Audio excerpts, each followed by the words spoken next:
வணக்கம். இலங்கை செய்திகளுக்காக நான் ஹரிணி. முதலில் தலைப்புச் செய்திகள். குற்றப்புலனாய்வு திணைக்களத்தினால் முன்னாள் அமைச்சர் மெர்வின் சில்வா கைது. அரசாங்க மருத்துவ அதிகாரிகள் சங்கத்திற்கு ஆதரவளிப்பதாக உறுதியளித்த முன்னாள் ஜனாதிபதி ரணில் விக்ரமசிங்க. அனுர அரசு உத்தரவு. மஹிந்த ராஜபக்ஷ குடும்பத்தவர் கைது. இனி விரிவான செய்திகள். வடபகுதியில் அதிகரித்துள்ள போதைப்பொருள் ஊடுருவல்களாலும் போதைப்பொருள் பாவனைகளாலும் ஒரு தொகுதி எதிர்கால சந்ததியினர் அழிவடைய தொடங்கியுள்ளதாக வன்னி மாவட்ட நாடாளுமன்ற உறுப்பினர் துரைராசா ரவிகரன் சுட்டிக்காட்டியுள்ளார். எனவே சட்டம் ஒழுங்கை சீர்படுத்தி எதிர்கால தலைமுறையினரை பொதுமக்களையும் பாதுகாக்க விரைந்து நடவடிக்கைகளை மேற்கொள்ளுமாறும் அவர் இதன்போது தெரிவித்துள்ளார். அதிகரித்துள்ள போதைப்பொருள் பாவனைகளை கட்டுப்படுத்துவது தொடர்பில் நாடாளுமன்றில் இன்று யாழ் மாவட்ட நாடாளுமன்ற உறுப்பினர் ஜெயச்சந்திரமூர்த்தி ரஜீவன் சபை ஒத்திவைப்பு வேலை பிரேரணை ஒன்றை முன்வந்தார்.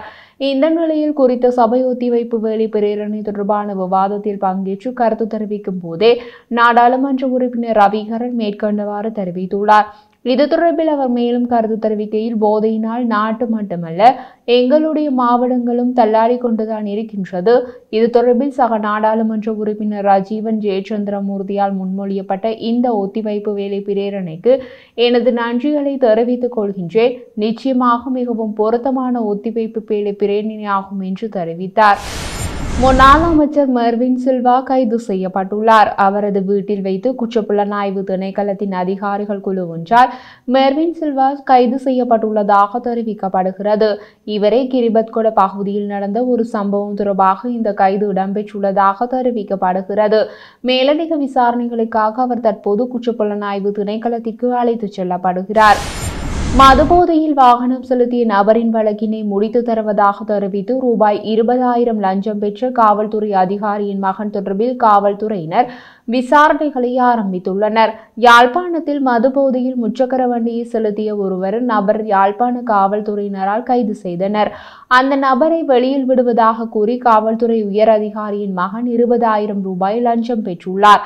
அத்துடன் அந்த நபரை காவல்துறையினர் நீதிமன்றில் முற்படுத்திய போது நீதிமன்றம் அந்த நபருக்கு 25,000 ரூபாய் தண்டம் விதித்ததுடன் 1 மாத காலத்திற்கு சாரதி அனுமதி பத்திரத்தை இடைநிறுத்தியுள்ளது. இதனையடுத்து காவல்துறை அதிகாரியின் மகனுக்கு பணம் கொடுத்த நபர் யாழ் மாவட்ட குற்றத்தடுப்பு பிரிவு காவல்துறையிடம் முறையிட்ட நிலையில் காவல்துறையினர் விசாரணைகளை முன்னெடுத்துள்ளனர். நாடாளுமன்ற உறுப்பினர் ராமநாதன் அர்ஜுனா வடக்கின் கடவுள் என வர்ணிக்கப்படுகின்ற நீதிபதி இளஞ்செழியனுக்கு தமிழன் என்ற காரணத்தினால் தேசிய மக்கள் சக்தி அரசாங்கம் பதவி உயர்வு வழங்கவில்லை என குற்றம் சாட்டியுள்ளார். ஆளுங்கட்சி நாடாளுமன்ற உறுப்பினர் ரஜீவன் முன்வைத்த பிரேரணை தொடர்பில் நாடாளுமன்றில் கருத்து தெரிவிக்கையிலேயே அவர் மேற்கண்டவாறு குறிப்பிட்டார். அவர் தொடர்ந்து கூறும்போது, மக்களை பாதுகாப்போம் என அரசாங்கத்தை பொறுப்பேற்றுக் கொண்டு நீங்களே ஒரு பாதுகாப்பு பிரேரணையை கொண்டு வந்து வடக்கு கிழக்கில் போதைப் பொருளை ஒழிக்கப் போவதாக கூறுவது மிகவும் கேவலமாக இருப்பதாகவும் அர்ஜுனா எம்பி தெரிவித்துள்ளார். அது மட்டுமல்லாமல் ஒரு நாட்டின் நீதிமன்ற சுயமாக இயங்காவிடில் அந்த நாட்டில் நீதி நியாயம் ஒருபோதும் நிலைநாட்டப்படாது. நீதிபதி இளஞ்செழியனுக்கு தமிழன் என்ற காரணத்தினால் பதவி உயர்வு வழங்காத கேவலமான அரசாங்கத்தில் பங்கு வகித்துக் கொண்டு எவ்வாறு நீங்கள் இவ்வாறான பிரேரணையை கொண்டு வருகிறீர்கள் என்றும் கேள்வி எழுப்பியுள்ளார். முப்படைகளில் இருந்து சட்ட ரீதியாக விலகாத 679 முப்படை வீரர்கள் கைது செய்யப்பட்டுள்ளதாக பாதுகாப்பு அமைச்சு தெரிவித்துள்ளது. கடந்த பிப்ரவரி மாதம் 22ஆம் தேதி முதல் இன்று வரை போலீசார் மற்றும் இராணுவ போலீசாரும் இணைந்து முன்னெடுத்த சோதனைகளில் இவர்கள் கைது செய்யப்பட்டனர். முப்படைகளில் இருந்து தப்பியோடிய அனைவரையும் உடனடியாக கைது செய்யுமாறு பாதுகாப்பு செயலாளர் ஏர் வைஸ் மார்ஷல் சம்பத் துயக்கொந்த உத்தரவிட்டிருந்தமை குறிப்பிடத்தக்கது. வெளிநாட்டிலிருந்து இலங்கை வந்த பெண் உட்பட 2 கட்டுநாயக்க விமான நிலையத்தில் வைத்து கைது செய்யப்பட்டுள்ளனர். உடலை வெள்ளையாக்குவதற்கு பயன்படுத்தப்படும் விட்டமின் அடங்கிய பால்மாவுடன் வந்த 2 அதிகாரிகளால் இன்று கைது செய்துள்ளனர்.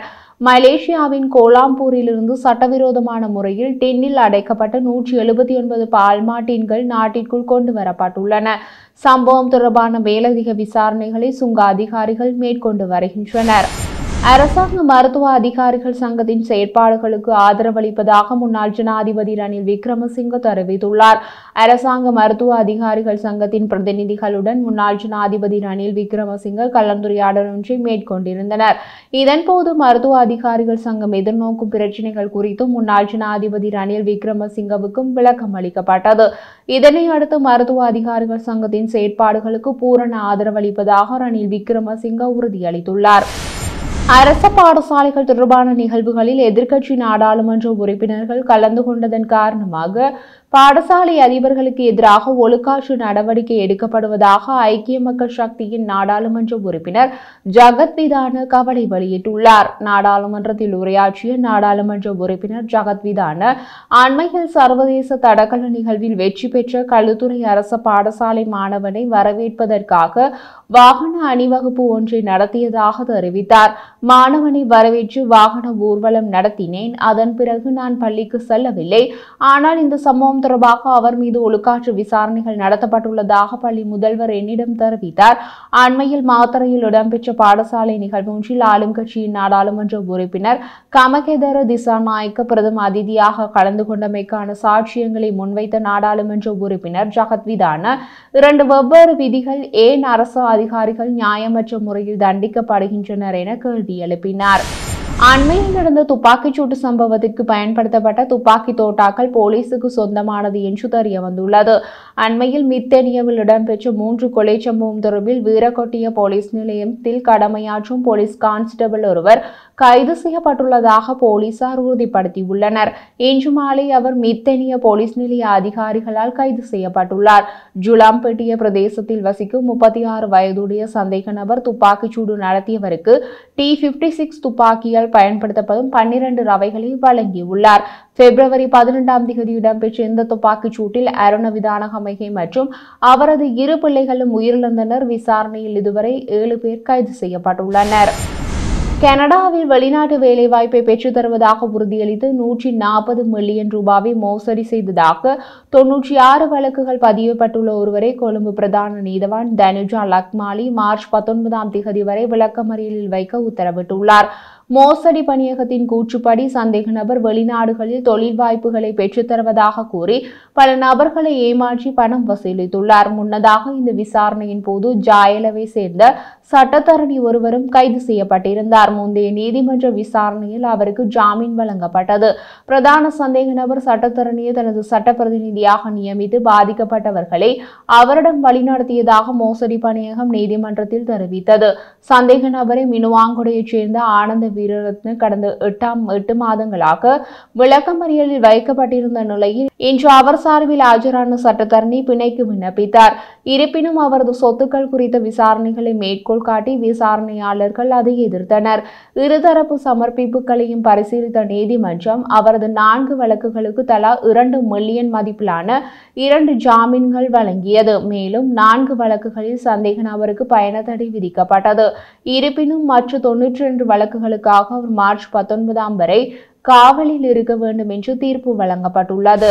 மஹிந்த ராஜபக்ஷவின் மகன் யோசித ராஜபக்ஷவின் தாய்வழி பாட்டியான டெய்சி போரஸ் பண மோசடி விசாரணை தொடர்பில் குற்றப்புலனாய்வு பிரிவினரால் இன்று காலை கைது செய்யப்பட்டுள்ளார்.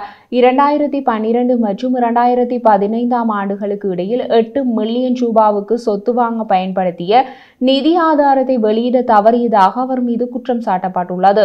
அவருக்கு யோசித ராஜபக்ஷவுக்கும் எதிராக பிப்ரவரி 14ஆம் தேதி குற்றப்பத்திரிகை தாக்கல் செய்யப்பட்டது. அதன்படி யோசித முன்னதாக கைது செய்யப்பட்டு பிணையில் விடுவிக்கப்பட்டார். கடுவளி நீதவான் நீதிமன்றம் கடந்த பிப்ரவரி மாதம் யோசித ராஜபக்ஷவின் தாய் வழிபாட்டியான டெய்சி போரஸ்டுக்கு வெளிநாட்டு பயண தடை விதித்திருந்தது. பிரதி அமைச்சர் ரத்ன கமகே மற்றும் ஐக்கிய மக்கள் சக்தியின் நாடாளுமன்ற உறுப்பினர் திலீப் பெதராட்சி ஆகியோர் இன்று நாடாளுமன்ற அமர்வின் போது மோதலில் ஈடுபட்டனர்.